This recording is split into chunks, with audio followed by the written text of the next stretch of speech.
No es el primero de los militares que se revela, pero sí es un hecho significativo que alguien que milita en el chavismo desde hace tantos años, fue jefe de contrainteligencia y actualmente es diputado por Monagas en representación del partido de Nicolás Maduro, tome esta decisión tan drástica de pasar a las filas de Juan Guaidó y a ofrecerle su colaboración para todo lo que necesite. Claro. Bueno, tenemos en línea a Horacio Calderón. Así es analista internacional. Horacio, ¿cómo te va? Emiliano y Santiago te saludan. ¿Qué tal? ¿Cómo andan? Emiliano, Santiago, ¿cómo estás? ¿Bien? Buenas tardes. Bien, bien, Horacio. ¿Tu lectura de lo que ha pasado esta tarde en Venezuela? ¿Qué podrías decirnos como primera impresión? Mira, como primera impresión es algo previsible, que yo lo he venido adelantando, tuiteando desde hace bastantes semanas. Yo creo que lamentablemente acá vamos a una salida que realmente nadie quiere, que es una guerra al estilo Medio Oriente, que lo único que nos va a dejar lamentablemente como resultado, si hay intervenciones foráneas, va a ser una especie de Vietnam 2 o un Irak 2 acá en el Cono Sur. Horacio, es muy fuerte lo que estás diciendo. Bueno, eso en principio. Lo segundo punto, así como para resumir, ¿no? Sí. Nicolás Maduro debería renunciar y llamarse a elecciones con supervisión internacional. Recordando que en este país el voto no es obligatorio, lo cual es un problema también bastante grave. El problema, el tercer punto, para la renuncia de Maduro, es que no lo dejan renunciar. ¿Por qué no lo dejan renunciar? No lo dejan renunciar porque hay un montón de responsables dentro del aparato chavista, sección Maduro, porque no es acá no estamos hablando de una estructura piramidal. Maduro es el hombre de La Habana, tal vez a lo mejor el más ideologizado de todos, y por el otro lado hay un sector militar de alto nivel que durante años ha lucrado con los ingresos de negocios ilegales, incluyendo el narcotráfico. A ver, Horacio, a ver si te entiendo y te interpreto. Vos lo que decís es que aliados de Maduro, gente de su gobierno, no lo va a dejar renunciar. No quieren que renuncie. No quieren que renuncie. Obviamente él tal vez prefiera, no sé, que lo maten, a bajar la línea e irse, ¿no? Su línea. Es un hombre, digamos, muy comprometido con la línea, desde el punto de vista ideológico, con la línea geopolítica de La Habana, ¿no? Que tampoco es demasiado coherente con el origen chavista original. O sea, que yo sé que esto es complicado, incluso para el televidente, ¿no? Salvo los que están más interiorizados en la cuestión de política internacional, que conozcan bien en profundidad lo que ocurre en Venezuela. El problema es que Venezuela es como un barco a la deriva en el mundo por Chávez. Una vez que murió Chávez, a juicio de muchos especialistas que coincidimos en eso, ese proyecto iba a entrar en un cono ya de sombras y de naufragio, que es lo que está ocurriendo ahora. Pero para mí lo más grave es la amenaza de una intervención militar extranjera, como la que hicieron en la época de George Bush, por ejemplo, en Irak, que dejaron un caos en Irak, lo que hicieron en Libia con Muammar Gaddafi, etcétera, y bueno, y ya además de lo que está ocurriendo en Siria, bueno, que eso se transforme, digamos, se replique con una, llamémosle, identidad, un formato diferente en el Cono Sur. Y de esto nos vamos a salir por décadas. Nosotros. Sí, Horacio, a ver, vuelvo otra vez sobre esta teoría que es muy interesante, la de la posibilidad de una intervención militar como salida a todo esto. Y recordabas vos los casos Irak, Vietnam, ¿no? En la región, en Sudamérica, yo hace más temprano me acordaba del caso Panamá, Noriega, ¿te acordás? Sí, pero más acá en el tiempo, en los últimos 30 años, para poner una cifra redonda, ¿hay antecedentes de una intervención de ese tipo como la imaginás, con Estados Unidos al frente? No, así de ese tipo, replicando un Vietnam, replicando una Libia, perdón, no solamente el acto de derrocamiento, por ejemplo, de un gobierno como el de Saddam Hussein. Sí, ¿no? claro. Sí. Y un gobierno como el de Muammar Gaddafi, que dicho sea de paso, eran ultra enemigos de los yihadistas de Al-Qaeda, incluso del ISIS. Y bueno, ¿y por qué los derrocaron? Porque la agenda geopolítica de las grandes potencias en ese momento apuntaban hacia otra cosa. Entonces se aliaron, por ejemplo, con cuadros de Al-Qaeda en Libia para derrocar a Gaddafi, cosa que ustedes saben que yo conocía muy bien porque era amigo de él. ¿Y en Sudamérica cómo lo ves? ¿Posible yo esto? Lo veo, sobre todo, lo veo muy complicado, lo veo altamente probable. no creo a lo mejor en una intervención directa de los Estados Unidos, porque Donald Trump es aislacionista. O sea, no tiene una política agresiva, globalista, como la época de los Clinton y como la época, por ejemplo, de Barack Obama. Sí. Pero lo que yo creo que puede suceder es que algún país de la región se preste a hacer la punta de lanza de una intervención militar y que luego, sobre pretexto de una intervención humanitaria, Sí. esa intervención humanitaria, que sería muy loable si se rigiera por los cánones que corresponde, se transforme en una injerencia militar, a ver, con el pretexto de la ayuda humanitaria, como ocurrió en todos los casos que acabo de comentarles. O sea, Esto, sí, perdón, sí. Santi, esto es lo que sospecha Maduro, ¿no, Horacio? Que detrás de la ayuda, No, Maduro- detrás de la ayuda humanitaria vienen las armas. Yo creo que lo siguiente, yo creo que Maduro tiene que renunciar, se tiene que ir. Sí, pero digo, él no quiere que ingrese ayuda humanitaria porque sospecha que detrás vienen los fusiles. Bueno, eso es bastante lógico que él piense eso. Lo que yo no estoy haciendo es defender la estabilidad del gobierno de Nicolás Maduro, sino que yo creo que él tiene que tener el gesto de grandeza, ¿no?, de renunciar, llamar elecciones libres, bajo supervisión internacional, mediante algún tipo de plebiscito o acto que, bueno, que habilite o que obligue al sufragio universal, porque si no se van a presentar, por ejemplo, parte de la oposición, no toda la oposición, va a haber gente temerosa. No olvidemos la cantidad de millones de venezolanos que están fuera de Venezuela, que son antichavistas. O sea, cuidado, porque quienes pretenden derrocar a Nicolás Maduro no vaya a ser que se encuentren con una elección en la cual, por ejemplo, el Frente Bolivariano vuelva a ganar. Horacio, y esta posibilidad, a ver, ¿la ves viable, la de llamar a elecciones nuevamente en Venezuela? Porque, a ver, acabas de decir que no crees que Maduro renuncie y de hecho que no lo van a dejar renunciar. Bueno, yo creo, yo que estoy hablando son los escenarios que uno ve, que uno desea, ¿no? Sí. Para que esto no termine en una guerra. En un baño de sangre. Sí, yo te puedo anticipar un poco cómo serían las cuestiones, pero por supuesto es un punto de vista mío. ¿Cómo lo haría yo si fuera a ver un consejero? A lo mejor, disculpame que me pongan una... No, pero está bien porque para graficarlo está bien. Hay que hacer eso. Yo en mi clase de inteligencia, por ejemplo, en los cursos doy eso. O sea, cómo va preparando un gobierno, como es Estados Unidos, como es Gran Bretaña, como es Rusia. O sea, ¿vos sugerirías esto si fueras consejero de quién, Horacio? No, yo fuera consejero, por ejemplo, del gobierno de los Estados Unidos. Sí. ¿Qué le diría a Donald Trump? No nos metamos directamente en otra intervención militar, que nos quedemos empantanados en Venezuela, en la región, durante 20 años, sino que en última instancia que las acciones las realicen países vecinos. ¿Cuáles serían los países vecinos? Uno de ellos es Colombia y el otro es Brasil. Ahora, lo que sucede, Horacio, es interesante esto que estás planteando, la verdad, pero luego de sucedido aquello, ¿no? Es demasiado futurista para la realidad de Venezuela lo que planteo, pero luego de sucedido esto que vos planteás, me imagino que la región impulsará elecciones libres, democráticas.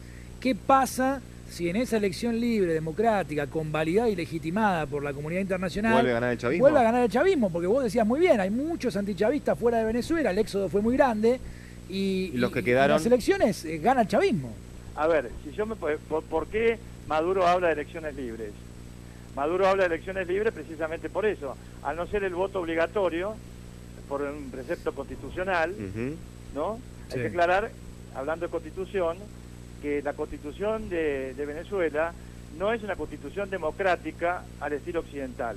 Venezuela es un país, llamémosle, entre comillas, si se quiere, revolucionario, el gobierno, y por lo tanto el concepto de democracia que ellos tienen no es el mismo de Estados Unidos, de Gran Bretaña, de Francia, etcétera. Porque Entonces... se ha llegado a esto a través de subterfugios que permitieron, por ejemplo, la continuidad, por ejemplo, hasta de Hugo Chávez en el poder, pero ahora no está Hugo Chávez, un hombre de un gran carisma y todo eso. ¿No? Dicho sea esto, teniendo en cuenta los millones de venezolanos antichavistas que no van a poder votar y que han quedado los más indefensos dentro del país con los que tienen menores recursos, esa gente, si va a votar, es decir, los antichavistas que vayan a votar, lo voten a Guaidó, no lo voten a Guaidó, nunca van a poder derrotar a un aparato chavista que se va a aferrar al poder justamente con la posibilidad que se le dé internacionalmente de llamar elecciones. Sí. O sea, estamos acá por eso, si uno analiza uno a uno todos los escenarios y ya claro a los televidentes que usted me ha llamado por sorpresa, no tenía preparado esto, ¿no? Sí. Horacio, te pregunto, ¿qué te sugiere que Hugo Carvajal, este militar chavista, se haya rebelado en el día de hoy contra Nicolás Maduro?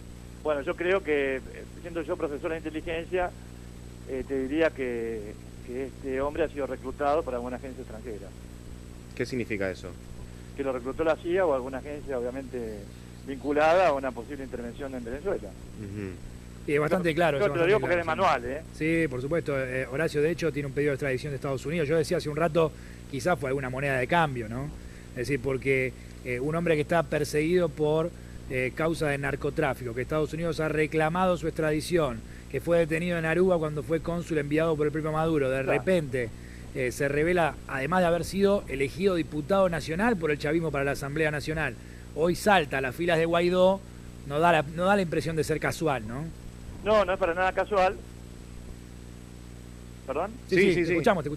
No, perdón, porque estoy mirando por televisión, entonces sale el delay, sale diferido. Perdón, correcto, sí. Entonces, ¿qué sucede? Este hombre que justamente está buscado, ¿no? Me hace acordar algunos que reclutaron en otros países justamente a cambio de darles inmunidad. Entonces le dan inmunidad a todos los cargos que podían haberse hecho contra él por narcotráfico. Y entonces, ¿qué es lo que está pasando con Estados Unidos? Pues yo estoy siguiendo de cerca esto y no quiero que esto se interprete como que uno está apoyando a Nicolás Maduro. No, es la realidad. De incitar a un golpe militar contra Maduro, que solamente lo pueden ejecutar personas como Diosdado Cabello y sus adláteres, que están vinculados al negocio del narcotráfico, del contrabando, las relaciones con la FARC, etcétera, durante muchísimo tiempo. Entonces, estamos eligiendo entre la lepra o el cáncer, no sé si me explico. Sí. Ahora, Horacio, ¿y qué peso tiene este general Hugo Carvajal como para que su palabra en este video que acabamos de difundir influya de alguna manera o no en los militares venezolanos? Mira, yo creo que es lo que están buscando acá. Lo que pasa es que si hay una rebelión militar en Venezuela contra Nicolás Maduro, y esa rebelión militar, esto es de manual, claro, tiene un corte transversal, ¿no? No dividir al país en dos. Hay una oportunidad, sí, de sacar al país adelante, llamar elecciones de otra manera, elecciones libres, etcétera. Pero yo creo que lo que se está buscando, lamentablemente, es una división, vertical, partir a las Fuerzas Armadas en dos, crear una guerra civil, crear una especie de Vietnam acá y quedarse con los recursos naturales de la región. Esto es de manual, pasó en Irak, pasó en Libia. Bueno, el otro día estaba viendo yo una producción de Hollywood. Te iba a decirlo, Horacio, perdón que te interrumpa, o sea que mientras vos hablabas estaba pensando en una serie de Netflix, porque digo, me estás contando una realidad de Venezuela que parece de película, parece de serie. Mirá, vos no te olvides que yo fui de alguna manera asesor de la familia de Saddam Hussein y amigo personal, eso lo sabe todo el mundo, de Muammar Gaddafi. O sea, yo no lo he aprendido esto en libros o viendo televisión o viendo alguna superproducción de Hollywood. Conozco esto del terreno. Yo le dije a Gaddafi, a la familia de Gaddafi, cuando yo estuve por última vez, que fue a principios, fue febrero del 2007, que lo que se estaba haciendo en Libia en ese momento, con el acercamiento a Occidente, con el relevo de algunas personas prominentes de la antigua guardia, eso dicho como amigo, cuando terminen de poner todos los casilleros alrededor del líder, el CAID, como se le decía allá en Libia, lo van a matar. Y bueno, y ocurrió eso, pero es de manual. Sí. Entonces yo temo por una Libia 2.0 en Venezuela. Venezuela es un país que no tiene trayectoria de sangrienta, no es el caso de Colombia, que tienen el martirio del narcotráfico desde hace décadas, con tanta cantidad de muertos, el difunto cártel de Medellín, el cártel de Cali.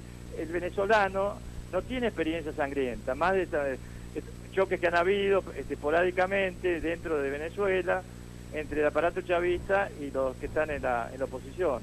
Ahora, Horacio, a propósito de toda tu experiencia, te consulto, si en algún caso notás que la comunidad internacional tiene un interés genuino porque se recupere una democracia a la occidental en Venezuela, porque la misma comunidad internacional es la que, yo decía hace un rato, no está muy desesperada porque se instale la democracia en las monarquías petroleras de Oriente Medio o en la misma China, que es un aliado comercial global, una de las principales potencias económicas del mundo, países donde tampoco hay democracia y sin embargo la comunidad internacional no sale a pedir desesperada que la democracia se instaure allí como si está haciendo en Venezuela. ¿Hay algún aspecto genuino en todo esto o son todos intereses detrás de un pedido ficticio de democracia?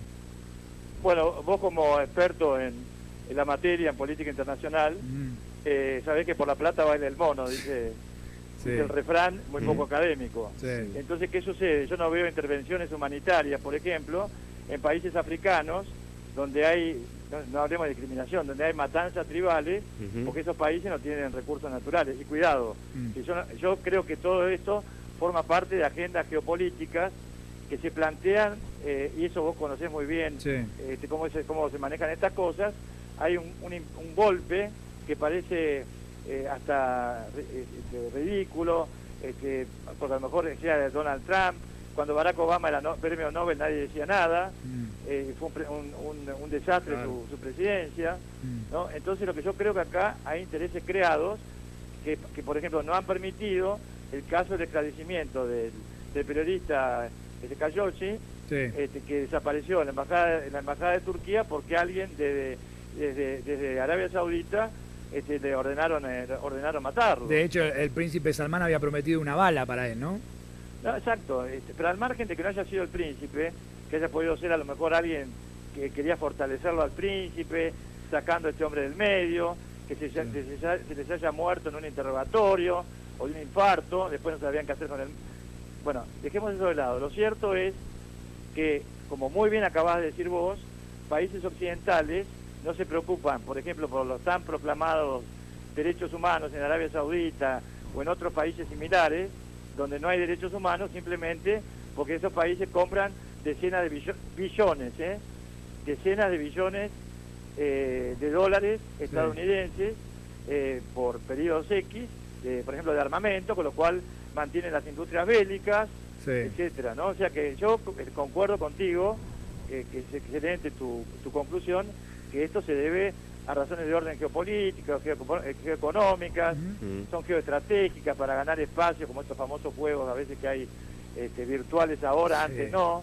Sí, vos fíjate una cosa, Horacio, a propósito de esto, ¿no? Para que la gente entienda, y está buena la aclaración que haces cuando haces tu comentario, esto no significa defender al gobierno de Maduro, que me parece que ya está tan debilitado, más allá del cierto apoyo popular que todavía conserva, que Venezuela vive una crisis inocultable, ¿no? Y esto no importa si uno simpatiza o no simpatiza, sino que es la realidad. Ahora, vos fíjate que vos decías, no hay intervenciones pidiendo democracia en África, porque allí no hay riqueza o no hay nada que explotar, pero fíjate que tampoco hay esos pedidos en países donde sí hay riqueza, como las monarquías hereditarias del Golfo, pero que son muy buenos socios. Es decir, acá no te reclamo democracia, mientras que seas un aliado, un buen socio. Ahora, en Venezuela hay un gobierno díscolo que anda de patadas con Estados Unidos, más allá de que por debajo sigue brotando el petróleo entre ambos, pero ahí sí está el reclamo de democracia, ¿no? Es extraño el fenómeno. No, de ninguna manera, yo estoy totalmente de acuerdo contigo y yo siempre digo que, por ejemplo, hasta el mismo Hugo Chávez no hubiera podido mantenerse en el poder si los 30.000 millones de dólares a lo mejor anuales que ingresaban por compra de petróleo en Estados Unidos. Claro. ¿No? Eso es una cuestión también que se puede comprobar, o sea, no es algo que uno esté especulando. Y además que de esos montos que envió Estados Unidos, empresas estadounidenses, corporaciones estadounidenses, para comprar el petróleo venezolano, también permitieron indirectamente que el dinero estadounidense financiara al gobierno castrista. Horacio, te pregunto entonces, ¿la caída de Maduro crees que es inevitable, más allá de si sea vía elecciones abiertas y libres o vía intervención de algún país extranjero, de algún otro país? ¿Vos crees que la caída de Maduro es inevitable o va a ser la fuerza necesaria con sus aliados para mantenerse en el poder? Yo creo, en lo personal, que Maduro, la caída de él es inevitable. Lo que uno no tiene en la pulsera es un cronómetro para saber cuándo. Claro. ¿No? Porque vos sabés cómo son vos sos un experto en el tema, en formación académica, vos tenés un escenario, los escenarios tienen variables. Sí. Aparece un loco, le pega un tiro a Maduro, cosa que yo no deseo una tragedia para nadie, y se acabó Maduro, pero a lo mejor las fuerzas que sostienen a Maduro pondrían a otro en su lugar. Entonces, yo creo que lo que hay que hacer, lo que la comunidad internacional debe hacer es, a ver, tener todo el esfuerzo posible para que el caso venezolano se resuelva lo más pacíficamente posible, evitando un Vietnam en América del Sur, porque de ahí nos salimos por décadas. Y con respecto a esto que estoy diciendo, Sí. a mí me aflige el futuro de la Argentina, porque alguien muy prominente del exterior me dijo, yo participé de eso, estoy hablando de años atrás, estamos yendo por Gaddafi, luego iremos por Venezuela y finalmente nos ocuparemos de ustedes. A ver, traducime esa parte, claro, Horacio. ¿A vos te aflige el futuro de Argentina por qué?